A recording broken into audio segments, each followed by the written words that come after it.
The following is brought to you by the Starfleet Podcast Network, SPN, The Spin. Hey, this is Dag, and you're listening to Beyond Trek Podcast.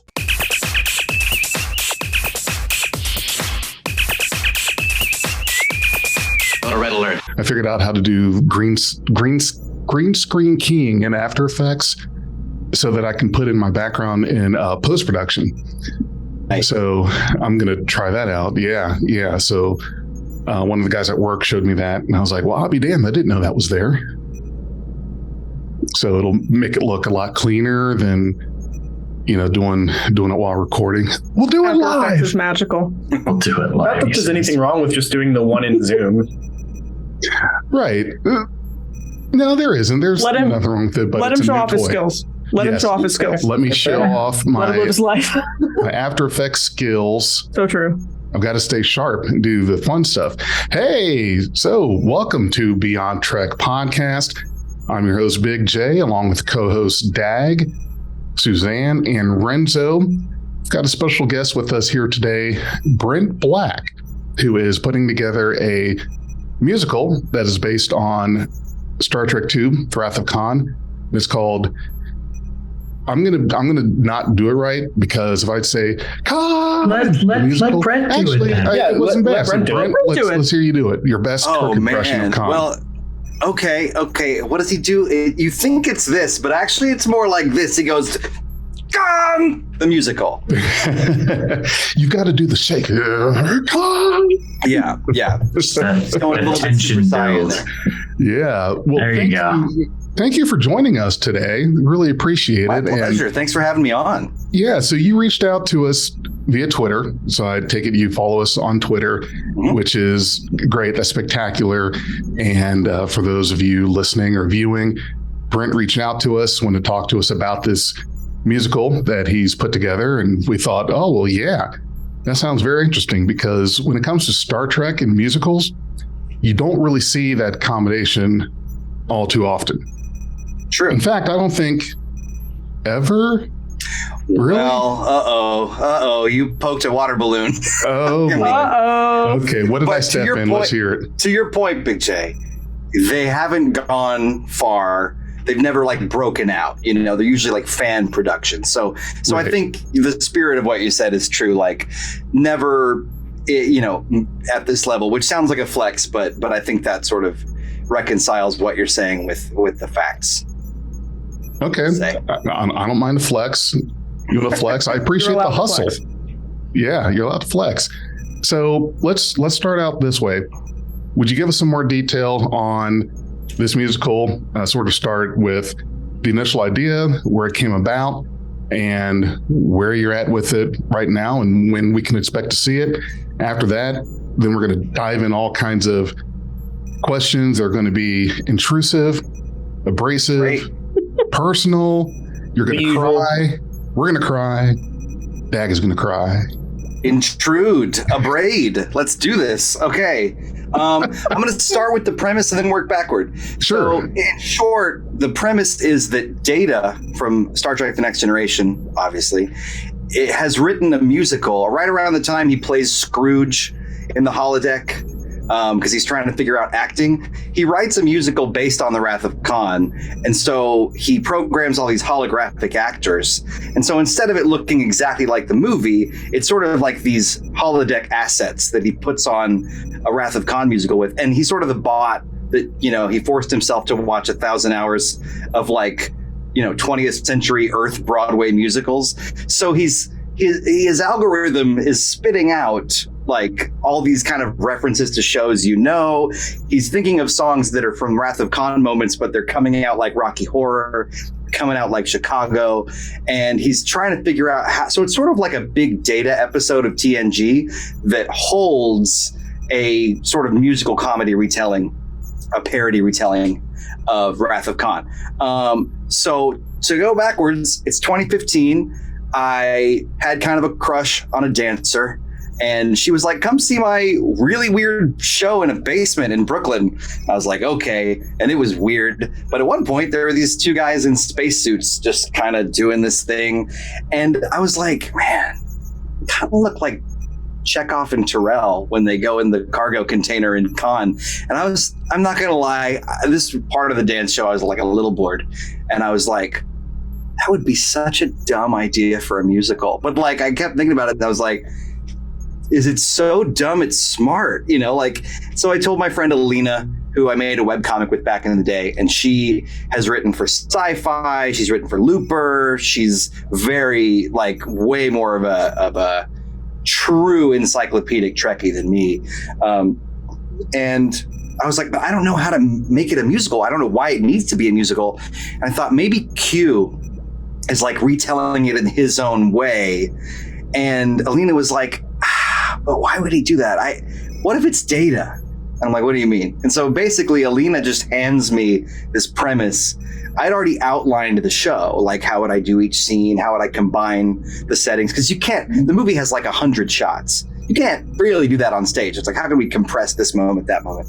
But once Alina kind of handed me that premise, I was like, yoink. And so to this day, the script says, or rather the credits say, co-conceived with additional material by Alina Morgan. Because like in that moment, she solved the how and the why and almost made it like, could almost be canonical. You could almost believe this happened in like a deleted TNG episode. I mean, you can ask Dag. We've had conversations about the desire for a Star Trek musical episode for years. We've been hoping that it comes up in Lower Decks at some point, maybe Prodigy or something. So the idea of like a TNG episode that like just fits right in between two other episodes, but it's a musical, I'm totally down. That sounds awesome. I wish. And I think Kurtzman said he would like to do one, right? I think he was quoted as that a year or two ago. I mean, look at the Buffy musical episode. I did get my hot woman in a red dress singing a Pat Benatar cover. Ooh. Good point. That's true. Okay. We're about due for a musical episode of Star Trek. I think it would be great if done right, if done correctly. And what you were saying with the original idea of trying to use Q, sure, Q solves a lot of problems. He checks a lot of boxes. If you want to do something that is unconventional, not really normal, you want to do a musical, it's just throw Q in there. He'll have some reason, and you can create whatever reason you want it to be. But I think using Data was also genius, because to me, that sounds like exactly the kind of thing that Data would do. So really, I don't think you could have gone wrong making it a Q thing or a Data thing, honestly. I appreciate that. I think what is great about it is that like Data, this comports with what Data has already done and his whole mission. And like the idea of studying theater and studying like, you know, this is a movie about aging and about the march of time. And I really tried to tie in, like, as y'all probably know, the Kobayashi Maru was a fairly late idea in the production of Khan. And so it's sort of tacked on, and yet it's this like huge bit of lore, like, how do the cadets not tell each other? How do they get surprised by this? I had no idea about that. That was just kind of added on like a whatever. From what I've heard, the reason was fans found out, it leaked that Spock died. Oh, duh. What am I saying? Yes. Yeah. Well, you probably have so much more Star Trek in your head than me. Honestly, my fandom started in earnest from the TOS movies, which I'm probably one of 5 people that like that was my in. But like, which makes sense. That's why I think I would, harken back. That scene was a misdirect because it was getting out that Leonard Nimoy was not going to reprise the character of Spock after this, that Spock was going to die in the movie. So yeah, that's right. So they faked this out by letting him die, and then the audience could go, oh, okay. Oh, we'll relax. It was a mistake. But like, I kind of try to cobble it together where like, okay, the Kobayashi Maru is time, is death, is aging. That's the unwinnable test. That's the no-win scenario. And trying to get Data to understand some human condition stuff without like it being too on the nose. But yeah, I think that Alina really gave me a gift. No, I think it would have been wacky, but this also kind of, it makes it where it's a parody of musical theater as well. So people that aren't huge Trekkies, but they're Broadway fans will kind of have some red meat as well. Yeah, I also think it's super brilliant though, because I think that it's silly in some of the ways that he understands things, and I think that works perfectly for a musical. It really does, because it completely translates so well into that, and that's absolutely brilliant. Seriously. Thanks. Now I've got a question for you, Thanks, Alina. Yeah. Considering how dialogue driven Data as a character is, was there ever a point where you were thinking about like, can we do this as a sung through musical versus like one with dialogue, or did you just like accept that this is going to have dialogue to make it make sense from the beginning? I feel like as a musical theater writer, so I've written a number of other shows. None of them have ever like fully broken out. But for me, it's hard to... There's a lot of information that's really hard to get to the audience via song. I feel like song is a little bit better for feeling and a little bit better for action, but not exposition. And there's this weird, like, you'll hear playwrights and composers in the field talk about, if you really want the audience to remember like an exposition fact, either sing it 2 or 3 times or just say it. So the fact that the movie is like, I think something along the lines of 2 hours 15, and for a parody musical you really kind of want it to be 2 hours max. I really had to condense. So it was never the plan to make it sung through. But also, you mentioned Data being so dialogue driven. So one thing that kind of ties the show together, I don't like that moment. You've probably gone and seen a play or a musical where like the scene ends and then they go into this like half blue light and there's some music and you just sort of wait there while you hear them wheel on some set pieces and you're just waiting. And I always kind of hated that moment, but also on the holodeck, that would seem pretty chintzy. Like you could make a joke like, oh, and they're programmed to wheel stuff on, I guess. But I thought, oh, Data should do little monologues about his journey and what he's learning, and also fill in some of the gaps of like what happens between this scene and that scene, because he's showing his first draft of the show to an artificial intelligence audience program. So he's like trying to show out almost like it's a reading or a like a test screening. Mm-hmm. So he comes out and does these monologues while behind the curtain, ostensibly, the set is changing. So it sort of feels like maybe the holodeck just kind of cross-dissolved into the next scene.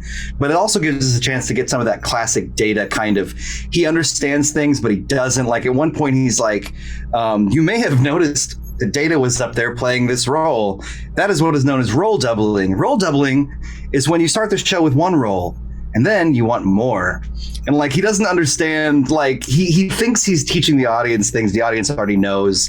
And he, he learns how to speak in contractions so he can not only depict the wrath of Khan, but also the wrath of Kant. Stuff like that. It's like just little silly monologues where he's telling the audience what he's figured out. But to your point, I just don't think it would feel quite right if it was truly sung through when you have so much fun to have with Data just doing those things where he's figuring it out, No, I agree with you. It's just one of those, I've seen like a lot of Broadway and off-Broadway stuff having like a real drive to try and do sung through since Hamilton, because Hamilton basically did it. And if you can make the president's story sung through, you can make anything sung through. But like, I don't know, with a character like Data, or if you'd gone with the EMH trying to do a show, like they're both such dialogue driven characters, it would have been impossible in my mind. Oh, I wouldn't at this point love to write an EMH musical. I think maybe I'm going to leave Star Trek musicals alone for a minute, but I would love to see an EMH musical. What would be the best, I guess, comparison to, you're talking about sung through, and you used Hamilton as an example. I've seen that, and it's basically what it sounds like is you're singing through the whole thing. Well, this isn't that. So what would you compare it to? Well, so there's a couple shows that kind of approximate it. Okay. One is not very well known, but it's called Gutenberg the Musical, where these two guys who have written the musical are putting their show on, and they have like 30 trucker hats with Sharpied on names of the characters they're playing. So there'll be all these different characters. The show's not very good, but part of the gag is that the show's not very good, but their heart is in it. And they do little monologues where that I kind of have borrowed the style because they're learning how to write a musical. So they're telling the audience, like, that's what's called foreshadowing. But what's foreshadowing, Greg? I'll tell you later. Stuff like just stupid, like gags. But also there's a musical called Twisted, which is a huge influence on this show's tone. And Twisted, I've heard that one before. Yeah, it's by a group called Team Star Kid. They do a lot of parody musicals. They've moved into original shows that are some basically comedy, I think, in general, but very funny stuff. And they did a musical called Twisted that takes the concept of Wicked, where the Wicked Witch of the West was actually the good guy, and you find out her backstory. But they combine that with Aladdin, the Disney movie, so Jafar is the good guy. And it's just so well done. Just as a plug for that, you will feel bad for Jafar and you really might cry. And yeah, it's a parody show with one of the funniest opening numbers I've ever seen. And so the tone of Khan, as well as the fact that it has dialogue scene, song. And if you write good dialogue, usually the dialogue moves right into the song instead of feeling like, oh, we're singing now for some reason. But yeah, like I early on realized that I had to make a choice about Spock's death. And I was like, I just don't think I can play that for laughs. That's very hard to play for laughs. Yeah. So without giving away the switcheroo, let us just say that I tried to like plant certain things in the story so that musically, when that happens, it kind of twists the knife. It's kind of heightening it into just a more beautiful moment, taking advantage of the fact that musical theater can allow for just those weird moments where you're like, why am I crying? But you're crying, So yeah, I think it's kind of the halfway point between Gutenberg and Twisted, a dash of Drowsy Chaperone, which is, if you don't know, it's a musical where a guy who has only heard a record of like a 1920s musical tells you what the show is, and while he's listening to it, you see the show as it is in his imagination. So it's again kind of like that show within a show. He's showing you it, but it is happening for you as well. Anyway, so those I think were all influences and are comparable structurally and tonally. You know what I'm really curious about is how would Data approach the Kobayashi Maru? Well, so the Kobayashi Maru is, as a number in the show, is right after Data says that he forced himself to watch 1,000 hours of 20th century Earth Broadway musicals. So the Kobayashi Maru is this like totally zigzag number. He hasn't figured out that maybe one style of music per song is the way to go. So like it starts out very flashy and cheesy, and then it goes to kind of like a wow, hey, it's me, mommy. Then we go into a cheerleading thing where it's like, I'm Sulu, how do, the pilot of the crew. And then it goes into like a 70s synth kind of deal. He references 1776, the musical. He references Elton John's Rocket Man. It's all over the place. But I also try to make the chorus catchy enough where you're sucked in by good music and it's not just a barrage. But really, I mean, the Kobayashi Maru in the show is like it's basically a retelling of what happens. It slightly changes Savik's reason for going in there, and the reason is that like the cargo ship, the Kobayashi Maru, is carrying 300 Alphanian puppies, which are the alpha canines, which the little dogs that have the unicorn horn. And oh, yes. Yeah. So like the ship's on fire. The Data's playing the Kobayashi Maru captain who's on screen in this version. And, in my mind anyway, there's like flames coming up behind him and he's carrying all these puppies around. And she decides to go for it to save them.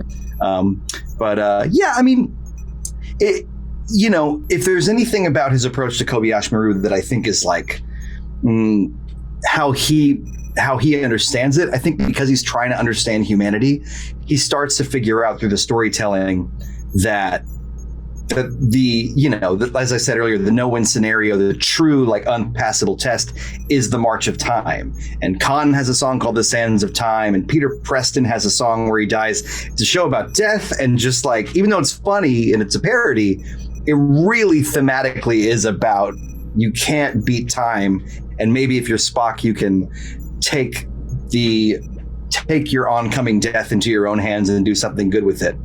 But that's two different answers to your question. I hope that covered it. No, it's great. And I mean, you've made a good point, right? Like the passage of time and aging is such a common theme in Star Trek, right? Like Soren has that line about time is the fire in which we burn, right? Yes, like yes. That's one of those really memorable lines from a great actor. Malcolm McDowell knocks it out of the park with it too. And it's creepy when you start thinking about just how much of the TOS movies and the TNG movies is really about just like accepting that, all good things must end. Yeah, man. Accepting mortality, you think? Mm-hmm. That's it. So, Brent, I'm curious. If you were in the Kobayashi Maru scenario, how would you handle that? What would be your strategy? I mean, so like long ago... We've all thought about it. You know that. We've all thought about it. Long ago, I read this beta canon book called The Kobayashi Maru, where it's like... Scotty did this, and kind of this is how he worked around it, and Sulu did this. I watched a YouTube video on that, yeah. Like, the thing is, I think that this is maybe a cop-out, but you take it when you're a cadet. And I think that I would just go, man, none of my friends have passed this test. I don't know why, but I won't get in trouble if I just do the right thing. If I do the right thing, surely it'll turn out okay. And I would therefore try to save the Kobayashi Maru and fail. You'd go in? Better answer for you. Oh, yeah. I would so Boimler it the way he does with the Borg scenario that he's trying to solve. I would run the thing 80, 90, 200 times until I find like the one possible, maybe I can get through it this way kind of strategy. Yeah. I would go neurotic on it for sure. I've read everything about the Kobayashi Maru. I got this. Absolutely. I'd Boimler it. Absolutely. Dag, what about you? How would you handle it? I'd swoop in and just shields, weapons armed, fire on everything that isn't them, and then launch a shuttle to pick up the Kobayashi Maru people, position my ship over it. Puppies. Wait, there's puppies? There's puppies on the Kobayashi Maru? Yeah. I'm dead. I'm going to spend too much time cuddling puppies. I'm ruined. We're going in full speed ahead. Absolutely. I thought about how I would do it, and I don't know. That's a tough one because I'm really big on strategies and finding solutions and things like that. I think the strategy I would employ is probably pretty crazy. Is that I would get the thing behind me, the tractor beam, swing it around the back part of the ship, shields down in the back so we can beam them, and then sling that puppy at one of the ships or two of them or a group, torpedo, boom. Sounds like a great way to start a war. Yeah. It slipped. By accident.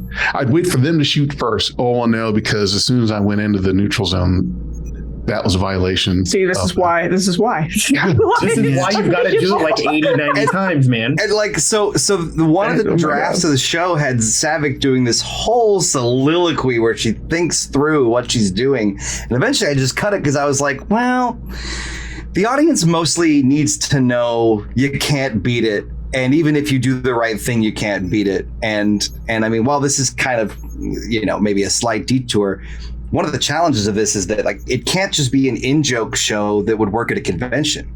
Right. And so it's like I've had to boil down, how do I make the Trek fans happy, really validate their fandom, celebrate the fandom we share, throw some Easter eggs at them, but not make the friend that got dragged along to the show and doesn't know any Trek, not make them feel like, I don't get any of these jokes, this sucks, So it's like boiling down what the Kobayashi Maru is trying to just dramatize it. Earlier drafts had Data just saying what it was over and over again, and I realized, again, expo dump, saying what it is in a song just like doesn't stick, but showing like, we're following Savick. She's going to do the right thing. Oh, you failed anyway. I want to know how Data did it. I'd like to know what his. I think isn't it required? Yeah, he was in the academy. Huh. I bet you that's in one of those novels or something where there's a great fanfic about it somewhere. And the thing that I like about Data is he's not God mode. Even though he's an android, highly intelligent, and everything else, he doesn't solve every single thing. So very possible. There's no reason to expect that Data would be the second person since Kirk to beat the Kobayashi Maru. It may be just as difficult for him, maybe even more so, because he doesn't have... Some novels actually took a really different spin on it, right? So these are the ones that Shatner wrote himself in his series, the Shatnerverse ones. Hey, they're not that bad. The Kobayashi Maru evolves from being the unwinnable scenario to being in the test that makes people learn to cheat. Find a way to beat it, right? Like that's what the test evolves into. Once Kirk did it, everybody realizes, oh, if I cheat, I can beat it. So that's the thing. It makes you think outside of the box. So that's what the test evolves into. And I actually like that as a way to use it more. Sure, captains have to learn that there are no-win scenarios, but also break outside of the rules if that's what it takes. Sure. Well, and I think that builds some ingenuity as well when you really think about it. And this was, for example, something I did at school. I think all of us, don't try to tell me you didn't. All of us has cheated on some test or something in school. Every single one of us.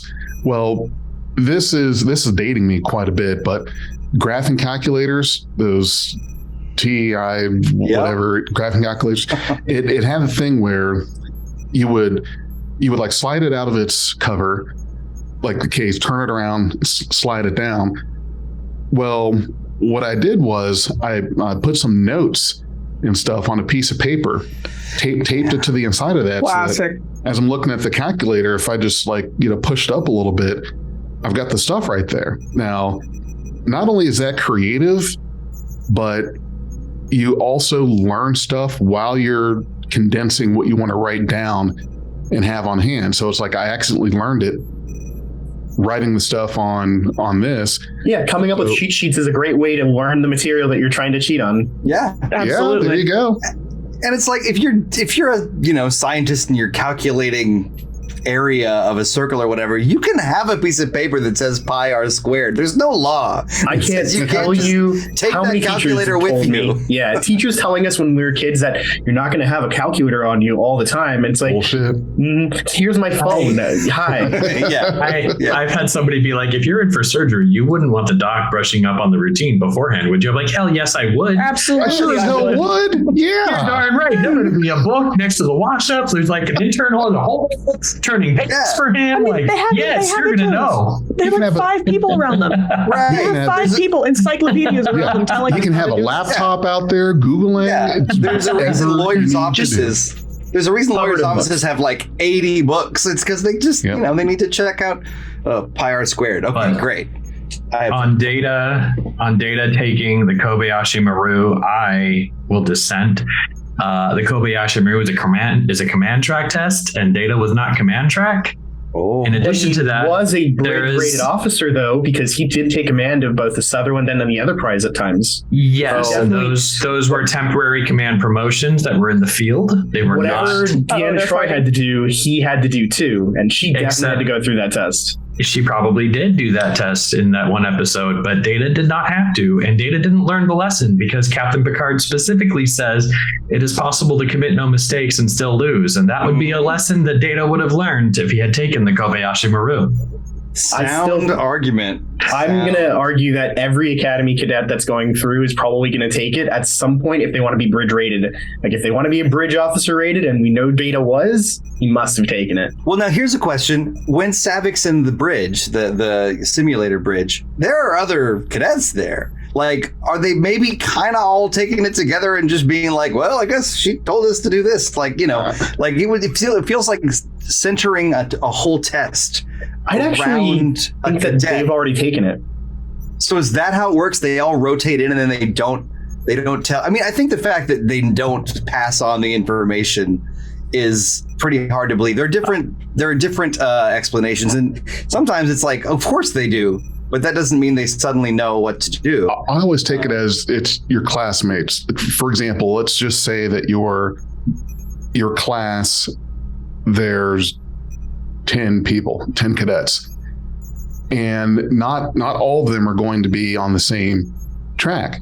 They don't want to be. Some are going to be engineers, scientists, but you would have those couple that have that aspiration of command. So they're going to take the test, and their classmates are there to, fill in the parts of it. Just like in Star Trek 2009, when Kirk was taking Kobayashi Maru, McCoy was there, Uhura was there, and it's not that they took it or were going to take it, but they were in the same class. So the others filled in that role, those roles. Right. I'd like to see the math. Like, somebody watching could probably do it. I can't. Like, if every command track person takes it and everyone else has already taken it, how many times would everybody end up having to be in that room? Maybe just once. I don't know. Like, stuff like that. Like, I feel like we need a spreadsheet. This would be an interesting scenario, though, because if the expected exercise is that you have a command candidate cadet taking this test with their peers, then the scene that we see in Star Trek II, which features Scotty and Pavel and Uhura and Spock and Bones, they're all there. That had to have been an interesting scenario where like Saavik is like expecting to take this test with her peers, and because Spock is her mentor, he like called Jim and was like, "Hey, I want to play a prank on my prodigy. Just come down here." And so like the cadets that are with her on the bridge suddenly stand up and leave, and everybody just files in, and she's got to be like, "Oh, I'm a shit. Vulcan. I'm a Vulcan. Oh god, I'm a Vulcan." Oh, the Romulan part's coming out now. Oh shit. Now, okay, Big J, there it is. So, okay, Not canon.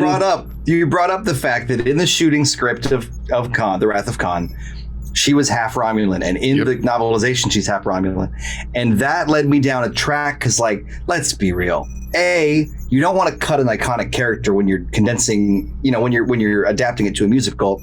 B, too often female characters get cut from musicals when they're adapted, and it's like it's already a very guy-heavy cast. So like, You got to keep her, but she's just making that character sing when there's so much else going on. Took many different iterations. It started out with her being half Romulan. Now she's half Vulcan, half Ingenue. So basically, that's a term if you don't know. That means basically like when you think of like the blonde young lead female in like an opera or a play, like the idea is like she's sort of part of Data's musical theater understanding of stuff, like from the Ingenue planet. But she's like dealing with the fact that she's a dramatic kind of chirpy soprano, but also Vulcan and logical. So she's sort of dealing with the Jekyll and Hyde of that. And even though that's probably the biggest departure, you're dancing on that canon line right there because her being half Romulan is just Data does really point out like that there are tons of historical inaccuracies, and he compares himself to Lin-Manuel Miranda, or he says former President Lin-Manuel Miranda. But just saying, like, if he could do all those historical inaccuracies, then that'll make the show better. So, Well, I'm glad you decided to make her half ingenue and not half prima donna, because I don't know if we could stand like a strutting Vulcan who's dominant and superior and singing. Right. Well, she really wants to impress Spock, so like she does this thing multiple times in the show where she turns out to the audience and does like a solo of like, I'm gonna do it. I'm gonna, like there's a subplot now where there's this like the training cruise has like an award that the top cadet wins from the captain called the Captain's Commendation, and she wants it. And I won't tell you how that turns out because it's a moment in the show I don't want to ruin, but let us just say it gives her a little bit more of a specific goal rather than just kind of being around, changing her hairstyle, asking questions, Did you change her hair? Trying to make her a character. It's still regulation. I actually had that joke running through the show, and then I realized that because Savick, that actor, has to play a bunch of other roles like Khan's hench person and one of the regular one space station crew members. Like, I went, she's gonna have all these other wigs. The audience is going to be confused, but the original gag was that at Spock's funeral, after continuing to change her hairstyle, she walks in and she's got Princess Leia buns.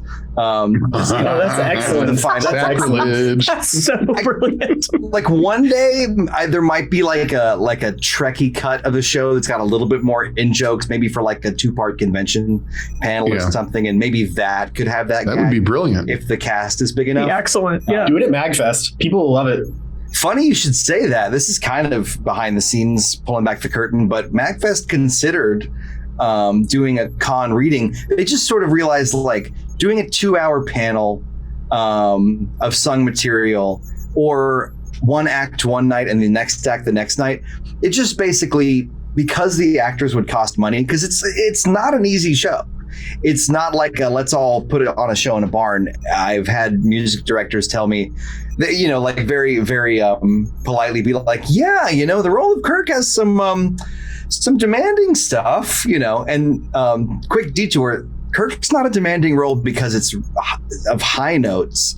Kirk's a demanding role because I had to notate Shatner's cadence. Oh, I see. Because if Shatner sings like this, it won't sound like Shatner. But it goes, the beginning of his solo where he's flashbacking to his younger days, which is really an excuse for us to have a TOS scene. The rhythm goes, just a sly pioneer of the final frontier, Earth year 2266. And it's like, it's notated like that. And so it's a huge pain in the ass to learn, because it could just be da da da da da da da da da da da da. But anyway, I don't know how we got there. Oh, the point being, like, teaching this show to actors that would play at MagFest would really be just as hard as teaching just a regular cast of professionals. So we decided not to do it. But it got close, and I would love to do that some year, or some other sci-fi con, maybe the Star Trek cruise. I don't know how down Paramount and Roddenberry Entertainment would be to have some kind of, to sanction that. But at opening night, you're going to have a cease and desist on your hands at the music hall. Yeah, I was going to ask about that. Like, how do you do that and avoid all of them? The wrath of Paramount. The wrath of Paramount, for real. Parody's protected speech, though. Yes, starting in 2018, it's funny, I was working at a co-work space, and I sat down to lunch one day, and there was this guy, and he was like, I'm a lawyer, I do IP stuff. And I was like, oh, interesting. Well, he's like, what do you do? And I'm like, well, I'm actually working on a Star Trek musical. And like, his lettuce from the sandwich drops out of his mouth. And he was just like, I need to help you. And so basically, I retained a lawyer who I started calling my Star Trek lawyer, a great term, to read the script, come to readings, and just tell me if it was, there's no such thing as ironclad parody, because we live in a country where anyone can sue anyone for anything. Oh, but, God, yeah. We got to the point where he was like, look, this is parody. There are musicals playing off-Broadway based on, if you include the ones that have happened without any legal action. The Big Bang Theory, also owned by CBS, had the character of Q in it. Boldly Go was a parody musical of Star Trek done in Caltech. Robert Picardo actually did a walk-on role. Warp Speed was in the New York City Midtown Festival of Musicals in, I think, 2012. But also you have parody musicals off Broadway of Harry Potter was a straight play, that was Puffs, but also Friends, Seinfeld, The Office, and that list goes on. So, Silence of the Lambs. There's a precedent for this stuff being okay, but also it doesn't really compete with anything Paramount's doing. Like, if they were putting on Star Trek the musical, this would be sticky. But these days, usually, knock on wood, companies see stuff like this as a brand enhancer, and also like, Wrath of Khan's not their hottest property right now. I'm not like suddenly doing a Discovery musical or a Prodigy musical. Although not interfering with something that's current. Right. Although, fun fact, we are planning to get Bonnie Gordon who's the voice of the ship's computer on Star Trek Prodigy, to do a cameo voice as the ship's computer. That'd be awesome. Oh, I love her so much. She's so great. We've played shows like, my YouTube thing, Brental Floss, and her, her music act, the Library Bards, have played many sets together. Well, you know what I'm saying? Played on many bills. So when I found out she was that voice, I was like, get out of town. Yoink, you're coming with me. She just says one line. She's like the old school ship's computer. She's like, Kobayashi Maru test complete. You have failed. Paramount locked down really hard back like 2016, 2017 with the whole Axanar flub.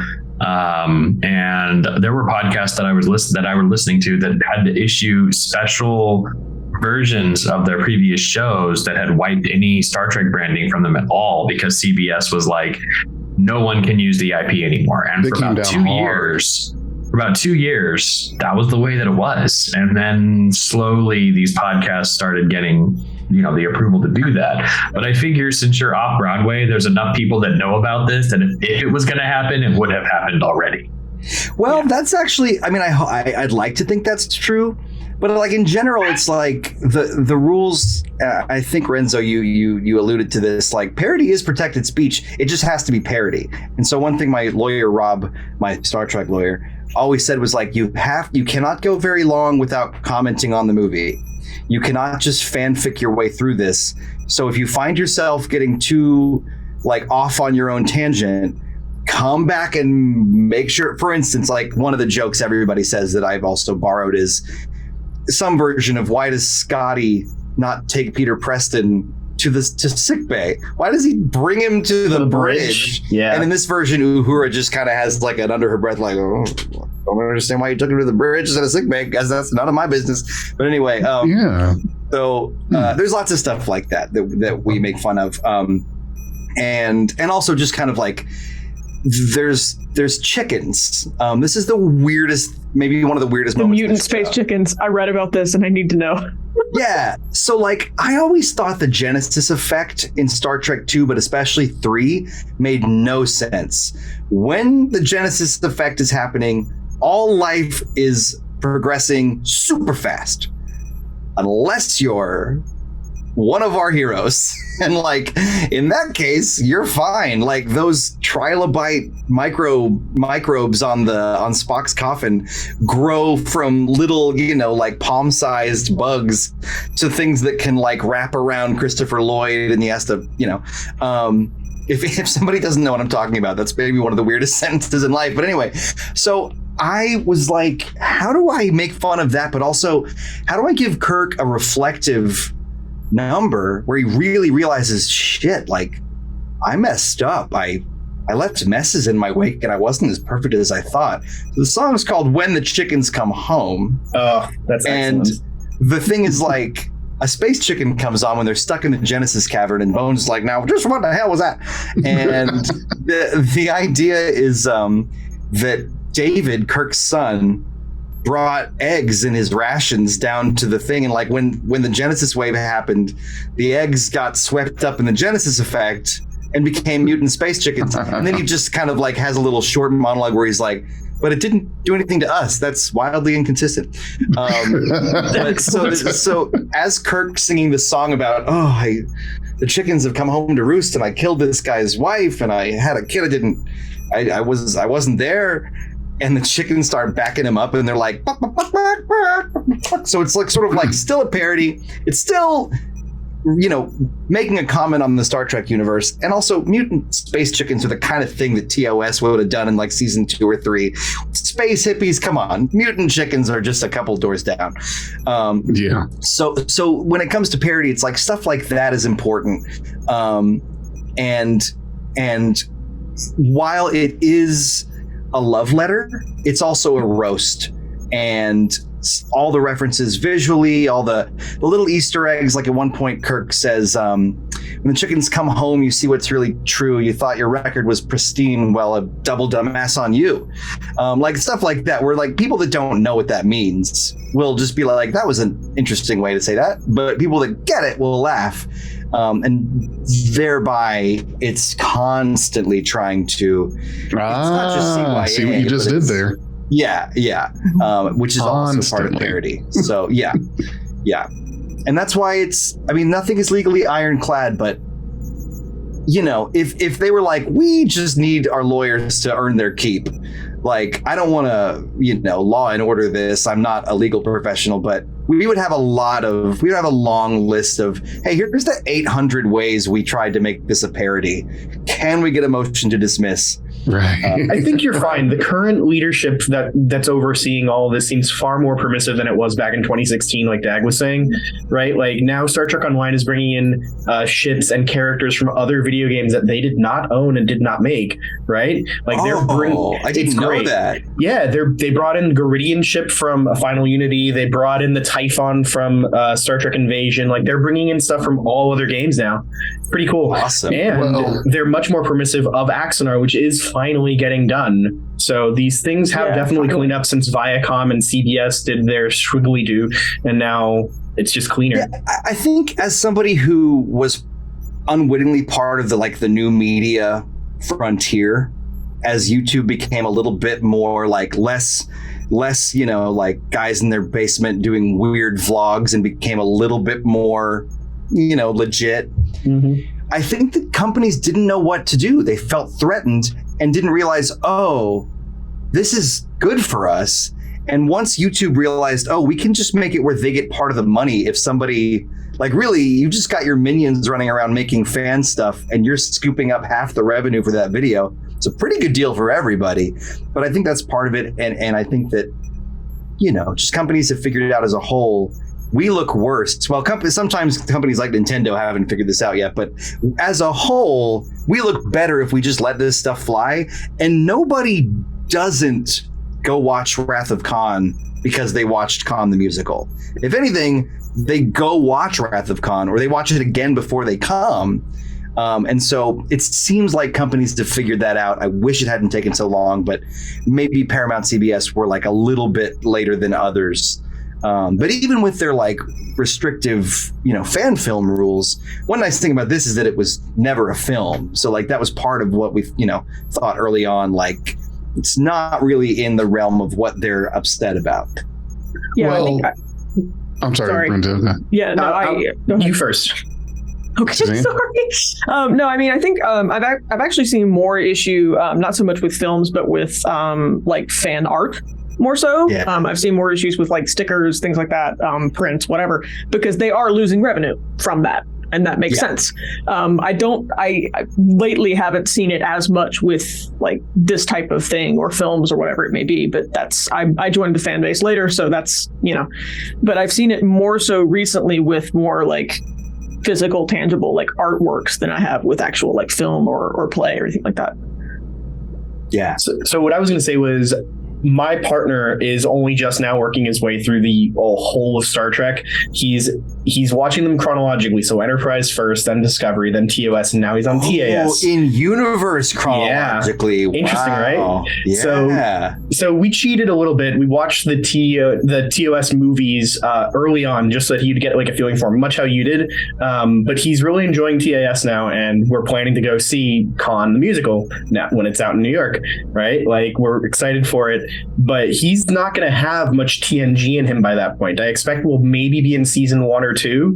So he won't have the connection to Data, but he has the connection to Spock, McCoy. He doesn't like McCoy, loves Kirk, etc. So, well, he'll be an interesting case study. This will be this, like, we've done lots of readings, and if you don't know, a reading of a musical is kind of like a test screening where you just, have actors more or less memorize it, but the audience has to use their imagination, and there's somebody sitting there reading, Data enters, we see the cargo container and whatever. But the best notes I've gotten are when people were really expecting not to like it. And they did. And I think that, again, this is kind of a flex, but earlier drafts had so many in-jokes, and they also tried to explain everything. And explaining the holodeck is so, like, it took me so long to realize you don't need to explain why Data is what he is and how he got to be there and what the holodeck is. He just goes, I am an android named Lieutenant Commander Data. And that's all he says about what and who he is. And the audience just learns, as if they were watching any other episode of TNG, what he is. And he says, like, I programmed these holographic virtual actors, and they all kind of come in like robots, and then he activates Razzmatazz protocols, and they come alive. And they're like, and so the trick has been how to not betray Trekkies by watering it down too much, but also to make sure people like your partner, even if he like didn't watch any TNG, he'd be like, okay, I get this enough to like just follow it, and that goes for the characters too. Like, you assume people know Spock, but like there's this exchange that tells you everything you need to know about Spock, McCoy, and their relationship, which is where McCoy, instead of asking Kirk about his performance, goes, "What'd you think of my performance, Spock?" And Spock goes, like, this is after everybody dies on the Kobayashi Maru, and Spock says, "You were so convincingly dead, I nearly felt an emotion." Bones goes, "Was it sadness?" And Spock says, "No." And so now we know Spock doesn't feel fantastic. emotions. That's so good. Thank you. We know Spock doesn't feel emotions. He doesn't like Bones. Bones is kind of feisty and kind of, like tries to mess with Spock. And so... And I can hear this conversation in my head. Oh, let me tell you. I can hear McCoy and Spock talking about I do that. Voices, and whenever I proofread the script, I'm just sitting there going, because like my Bones is a little bit more like Star Trek V. Bones, like, you really pissed me off, Jim. Mm-hmm. Playing games with life, where he just got weirdly more Southern than he'd ever been. But yeah, like I sit there and read it aloud and do the different voices, because if the lines don't sound right doing the voices, they really won't feel right when characters that may not look like the original actors are up there. Right. Our Kirk, this guy blew us the fuck away. His name is Shai. He's actually Thai. He's Asian. He's 5'6". He does not look like William Shatner. He comes in and just blows us the fuck away. And because it's a hologram, it's like, even though it's theater, so like it's not like it would be a problem for him not to look like Shatner. We have that imagination. I kind of wanted it to be part of the convention of it, is like, yeah, there are all these different assets that are playing these characters. Quick story. We had a music stand in the audition room, and he was doing this little monologue where he's like the needs of the man he's seen with Spock, and he goes, "Can I use this music stand to lean on?" And we're like, "Sure." And he just is leaning on it, just does this thing. Like, I can't describe how he nailed Shatner so much, but he knocked it out of the park. And I don't know quite how I got there, but the fact that they're holograms. Our Uhura is also doubling Carol. So, like, our Chekhov and Sulu are the same guy. So it's like, it's important. Yeah, it's important to see. I think that like Roddenberry envisioned a really inclusive world, but he envisioned the 60s version of inclusive. So it only took us so far. And I have given thought to like how to combine making it easier to have a smaller cast, making it more inclusive, making it not just a bunch of dudes, and in so doing, kind of like carrying on the Roddenberry vision without that affecting anybody's good time. And like, you don't want anyone to come see your show whose good time would be affected by that. But it's kind of like, how do I make this? How do I celebrate this and make it part of the comedy, and not somehow make somebody feel, those Trekkies. There's some Trekkies that thought that it somehow got political recently. They're the same people that call Discovery STD, right? Like, yes, that exactly. That's not my Trek, folks. Yeah, but I can't wait for you to see Shai as Kirk. He just, I don't know, he had a Shatnerness. You raise all you're doing is raising my hype for May. Don't worry. You raise a very interesting topic, and I want to make sure I word all of this correctly. I'm sure that nobody was expecting a lookalike contest. Just like with the Kelvin timeline Star Trek movies, you have that essence of this is Uhura, this is Chekhov. Sulu went from being Japanese to Korean suddenly, so whatever. There are a little bit of liberties here and there, but you still had the gist of it. Yeah. Now, with what you're doing, and even though we're saying holodeck, the thing is that you're talking about people in canon that there's no way in hell you could get them done incorrectly, get them done wrong. It would be like a hologram of Abraham Lincoln with a goatee. No, that never happened. It was always a beard or nothing. Right. So the thing that I'm curious about is, we don't expect to look like contests, sure, but it sounds like you go so far this way in regards to who's portraying these characters that don't you lose some of that? You're trying to make this appeal to Star Trek fans and the people that they drag in with them. But with that being said, even the common person off of the street is going to be confused by that. So well, yeah, I'm just curious as to what I totally know what I mean. I totally hear what you're saying, and I think an example of this is I'm not going to go in and audition for McCoy and expect to get it. Sure, but bald black man with a goatee, it's just when we post the audition on Backstage, McCoy, we say, basically, it doesn't matter what your skin color is. We're looking for an alto or a mezzo. And whatever your gender presentation, whatever your pronouns, whatever anything, if you can hit the notes in the score, and when you talk, you feel a little bit like Bones, and a little bit Bones also is Scotty. So two people that kind of have a voice. But to your point, there's a certain kind of person that is a sort of a color inside the lines thinker.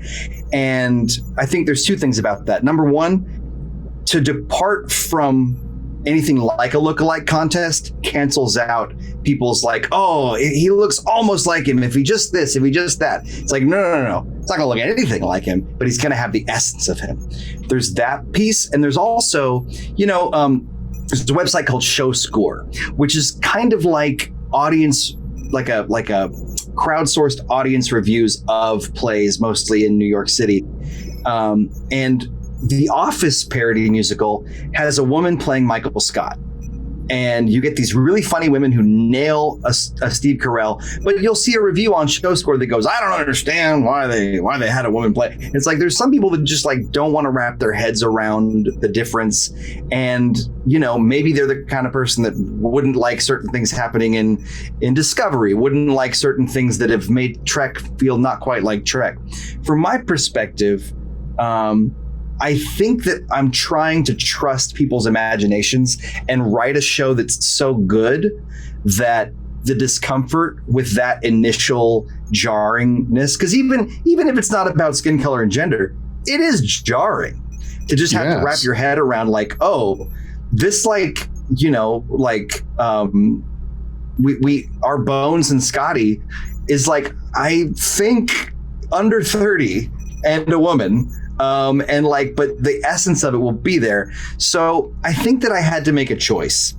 And the choice is, do I please the kind of person who would really prefer it to be as close as possible in every way, and thereby make it less inclusive, and thereby make it harder to cast, and all dudes, and thereby sound like the Russian national anthem when they harmonize?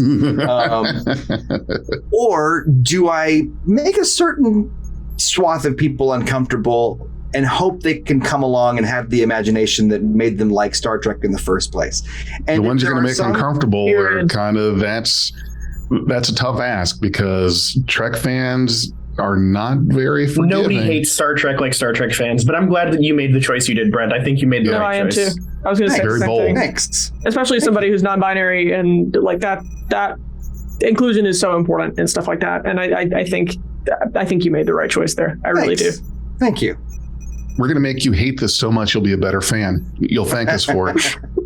Well, it's funny you say that. Like, nobody hates Trek like Trek fans. When people say they don't like musical theater, I'm like, oh, me neither. Like, most of it's bad. Truly, most musical theater is bad, especially if you see a lot of shows that aren't published, that are still in development, even if they're going to be great one day. So, like, I get that vibe, and it's like not every presentation of it's good either. Like the Les Mis movie is awful. Oh yeah. Nobody knows how to take a good musical and make it weird and bad like Hollywood. Yes, absolutely. Hollywood isn't good for adapting anything that came from anything else. Musical, books. Last of Us. It's kind of like when kind of like when they make like a potato chip out of your favorite like delicious dish, like ooh, chicken tikka masala potato chips, and you're like, oh, awesome, and then you eat it and you're like, oh shit, this is a potato chip. I really wanted chicken tikka masala. Exactly. I literally just had Australian soy chicken potato chips, and they were amazing. Where the hell did you get Australian soy? A friend of mine was in Australia, came back and gave me a bag of that and my favorite chips ever. That got through customs? Yeah, of course. Okay. But yeah, no, he brought me that, and he brought me balsamic vinegar and salt, like sea salt potato chips, which are amazing too. Right? Wow. But sometimes things you don't expect to like do turn out to be awesome. My favorite part of this conversation was when Jay was like, that got through customs, as if he was expecting the U.S. to declare war on Australia for all of that. Oh, Lord. Yeah. I mean, they make ketchup flavored potato chips in Canada, so. Oh, dude, they had ketchup Doritos. I lived in Canada for a brief period. They had ketchup flavored Doritos, and let me tell you something. Don't knock it till you rock it. They don't taste, they're a little sweeter, they're like Canadian style ketchup, but don't mind Jay, he's from Ohio. They have no sense of taste. Yeah, and his gag reflex is super active. He swallowed a Lego when he was 5. Just hasn't come out yet. It's still in there, yeah. It's like a range of taste and flavor appreciation is kind of like that here in Ohio. Gotcha. We're not going to step too far out of our comfort zone. Black pepper is too spicy for him too, so you've got to give him some patience on these things. No, it's not. And that's why they're like, check it out. I like seasoning. I made the most amazing delicacy. It's cinnamon and chili and spaghetti. Like that's. Do you know this is a thing? Don't knock on my skyline. I will shut this thing down. Somehow in here is now. The tiny narrow bandwidth, right? Like has cinnamon, which everybody loves, spaghetti, which everybody loves, and chili, which is pretty popular. And they're like, okay, our delicacy, because we have to stay in here, is going to be those 3 things on top of each other. It is so it's not good, bad, but it is at first. At first, it's like, how stoned was the person that came up with this idea? It was like, I don't have tomato sauce. I don't have anything to put in this chili. I think all of you should make a trip to Cincinnati just for Skyline. You won't regret it. It's great. Now, everyone thinks we're lunatics. Like, who the hell puts chili on spaghetti? Apparently, that is not something that anybody does. But I tell you what, after this, I might go make some Skyline, because now you've got me thinking about it. I mean, it's a meat sauce on spaghetti. Yeah, it doesn't sound that crazy to me, but the addition of cinnamon is what makes this sound really weird. It's part of the recipe. It is its own thing, but it's pretty good. I mean, this is really weird to me. I'm from Bakersfield, so I'm just going to lead off with that.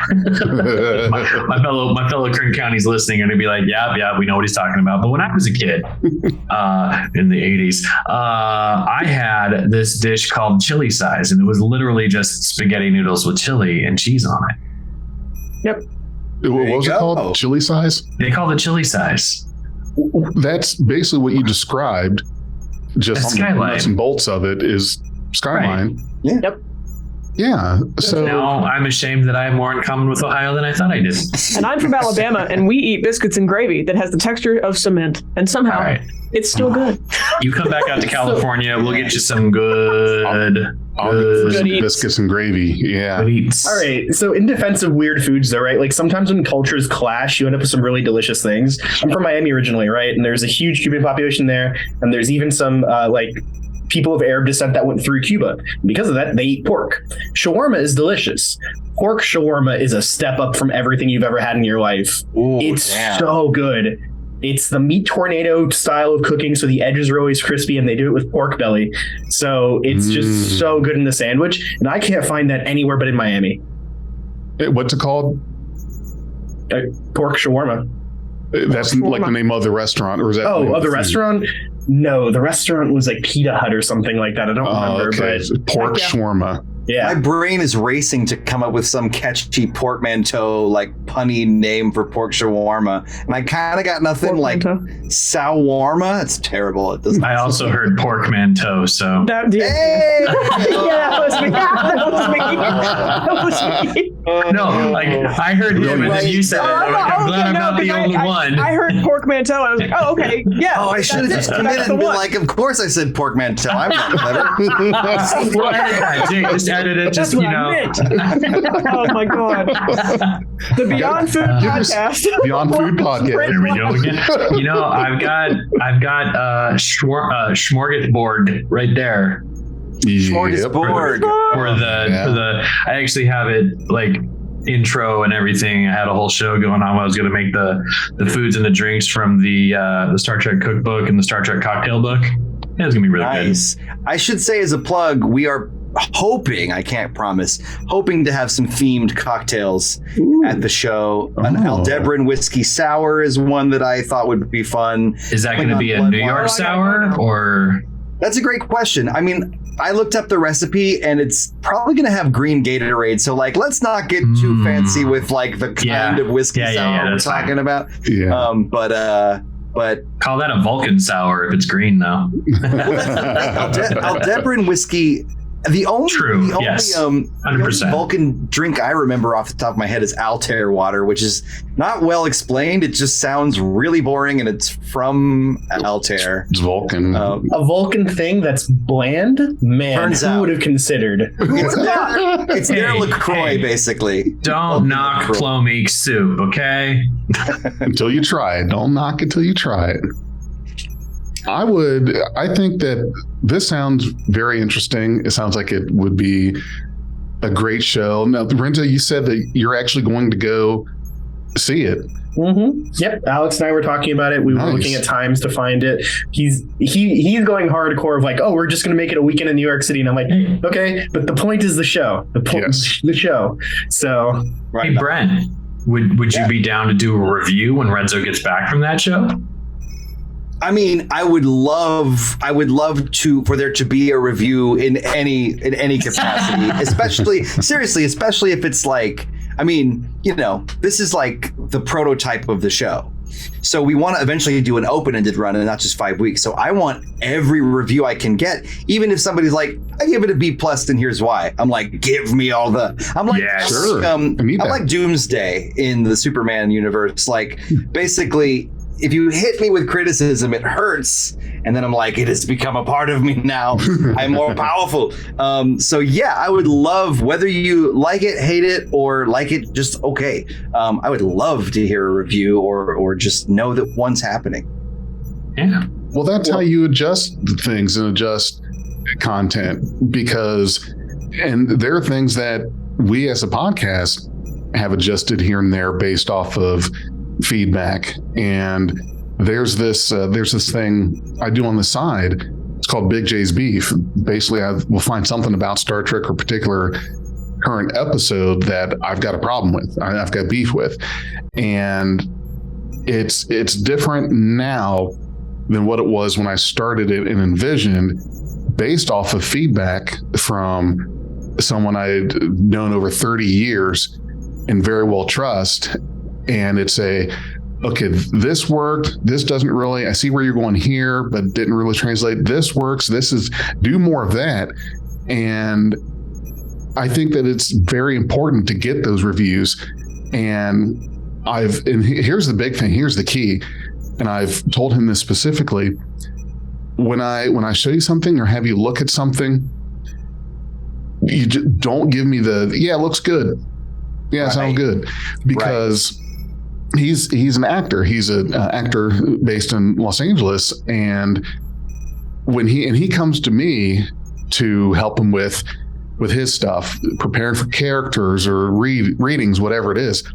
And we talked about this, and I said, I would actually be doing you a harmful disservice if you went in to this reading to try to get this role, and the only input you had to go off of was, yeah, sounds good.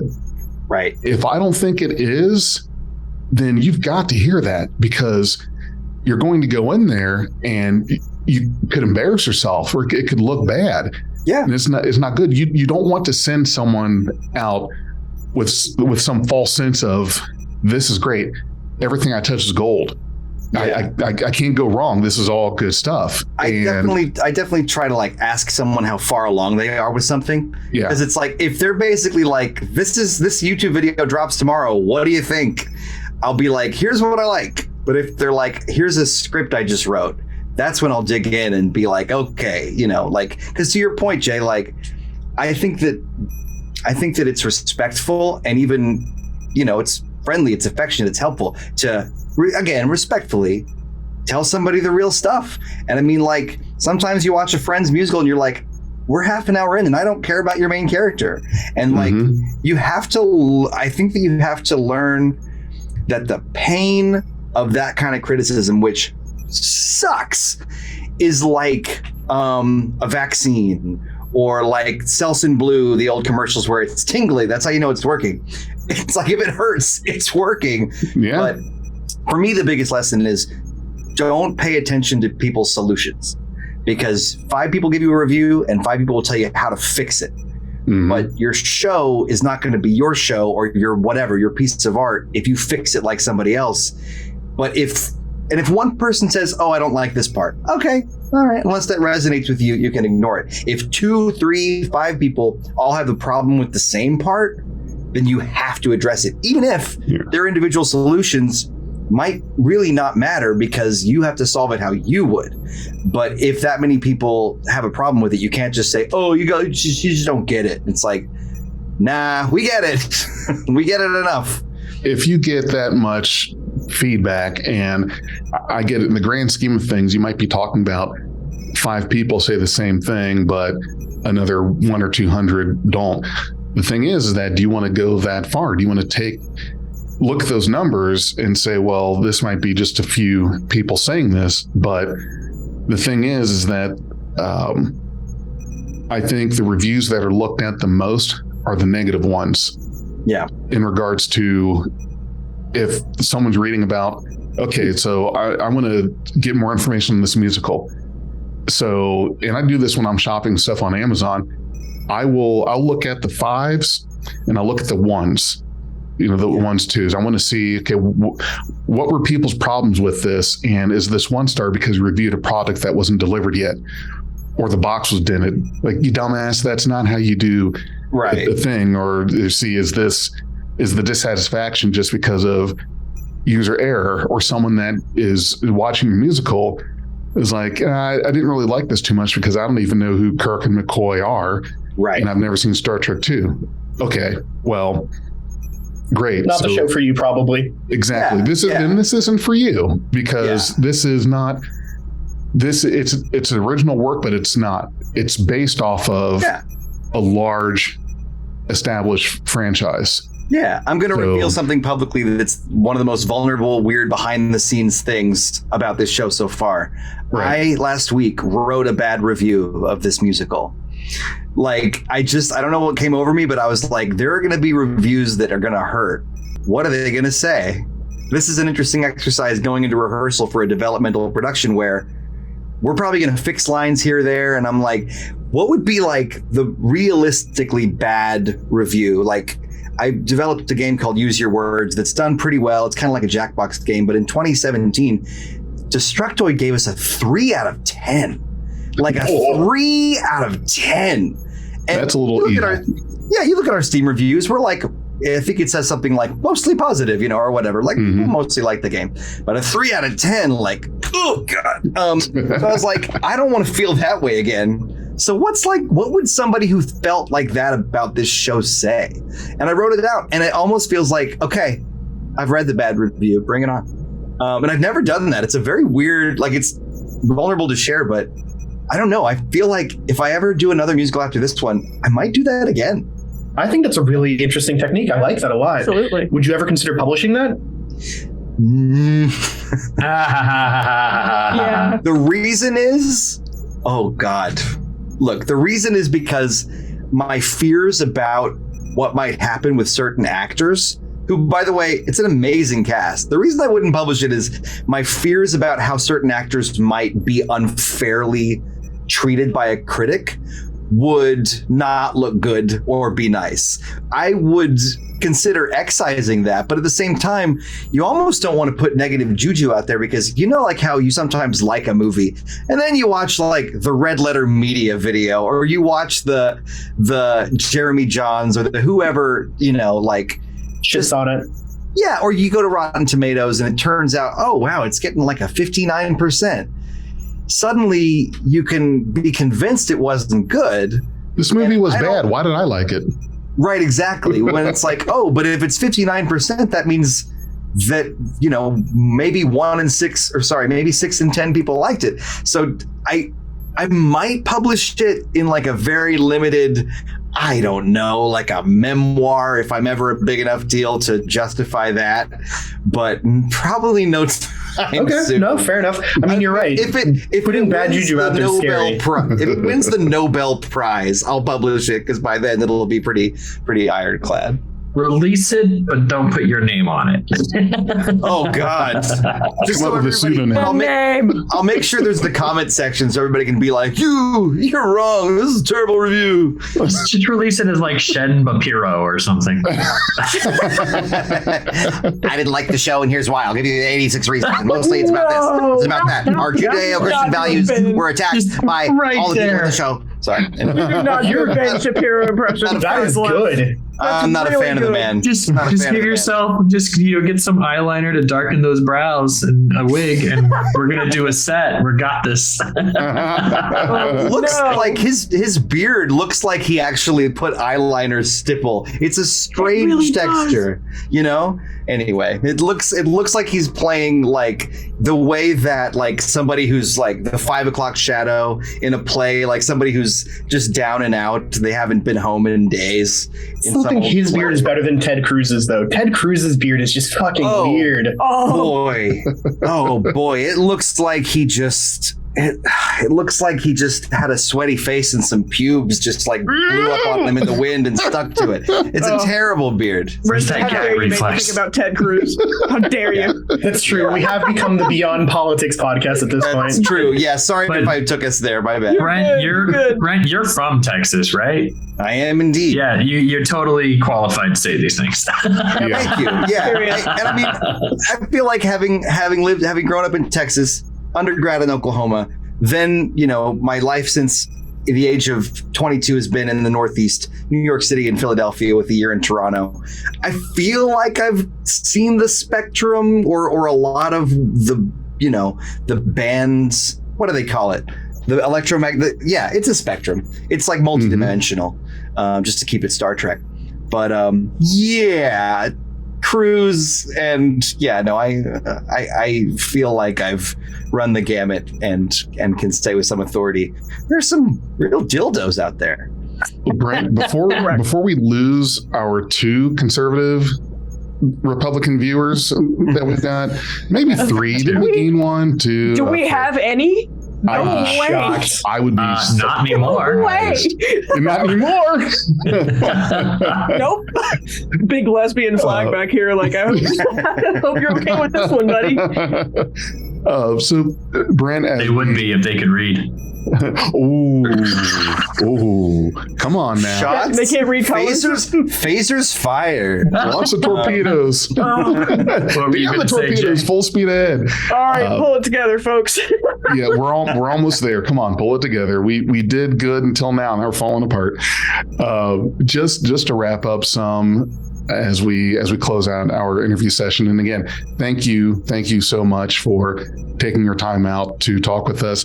Why don't you tell our listeners and viewers how they can see when this is starting, where it's going to be at, how they can get tickets, Tickets, yep. all of this stuff. Plug it for us. Yep, So go plug it. I totally buried the lead. We open on May the 4th. Bold. Now the fact is that was a total coincidence. You're gonna have to believe Bullshit. Come on. No, I promise. The theater's self-production residency opened up, and they were like, "Yeah, the opener will be May 4th." And I thought nothing of it. Signed the contract, and then went, "Holy!" For those that don't know what we're talking about, this is a Star Wars thing. May 4th. Yeah, May the 4th will be with you. Okay. That's it. We open. So basically, our official opening date is May 6th. Our first performance is May the 4th. We run weekends, Thursday through Sunday until June 4th. That's 5 weekends at the Players Theater in New York City, near the NYU area. Tickets range from $25 to $70, depending on where you sit in the audience. And you can find out more information at conthemusical.com. That forwards to coniscoming.com. You can find us at Con the Musical on Twitter and Instagram to stay posted. We are technically on Facebook, but they won't let us use our exclamation points. What? Facebook business pages don't let you do, because it's Con 3 exclamation points, the musical 1 exclamation point. They That's won't do that. stupid. We're there too, but you can follow all of us for the information for that. I talk about it a lot on Twitter, and I am at Brental Floss, which is just dental floss with a BR. I think that covers it. Yeah. It's going to be awesome. And the audience, I didn't do this. One of the people that runs the website for the theater is a Trekkie and made the 3 seating areas like captain, first officer, and then the back row is like red shirt. Oh. So I was like, yeah, it was amazing. So it's going to be a great show. It's going to be a unique experience. And what I would say is, just to put a bow on the plug, I really want this to become its own cult thing, its own entity, and this is the prototype of the show. If you're the kind of hipster that wants to be like, I saw it before they cut this number, I saw it back when I saw it first, the world premiere, this is that. So New York City is a fairly visitable place. If you don't live here, you might have 1 or 2 things you could find to do in this small 1-horse town. So yeah, come check it out. May the 4th through June 4th, weekends, Thursday through Sunday, matinees on Saturday and Sunday. All right. So make the time, folks. See Con the Musical. And thank you for listening to and watching Beyond Trek Podcast. For Dag, Renzo, Suzanne, and Brent, I'm Big J. Live long and prosper. My life has become a depressing, incessant bore. My new mission? To oldly go where old man has gone before. Like a floundering, flabby old fart whose fling's been flung. Yes, thank you, Bones. But at night, in my dreams, I'm still back on the bridge, and I'm young. Flashback.